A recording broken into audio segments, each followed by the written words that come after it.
अस्सलाम वालेकुम। SM news के साथ मैं हूं सैयद मुक़द्दर रज़ा। SM न्यूज़ स्टूडियो में खुशामदीद। खबरों के सिलसिले को मज़ीद आगे बढ़ाते हुए खबर शामिल करते हैं बोलान से। प्रेस क्लब बाग के सहाफ़ियों ने असिस्टेंट कमिश्नर बाग सैयदुल्लाह यार शाह से मुलाकात की और मुलाकात में क्या बातचीत हुई ये बता रहे हैं हमारे नुमाइंदे सरफराज बलोच।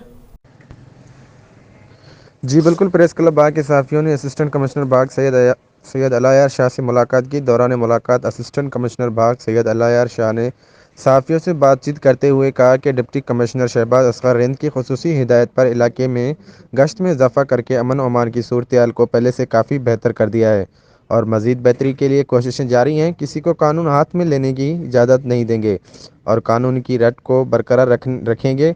मज़ीद उन्होंने कहा कि बाग बाज़ार में तजावुज़ात के खात्मे के लिए जल्द ही दौरा करके बेहतर इक़दाम करेंगे।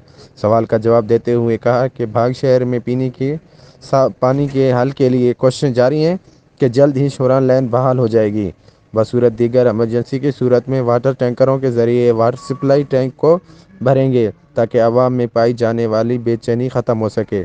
जी बहुत शुक्रिया सरफराज तफसीलात से आगाह करने के लिए। अब तक के लिए इतना ही। मज़ीद खबरों के लिए देखते रहिए SM न्यूज़।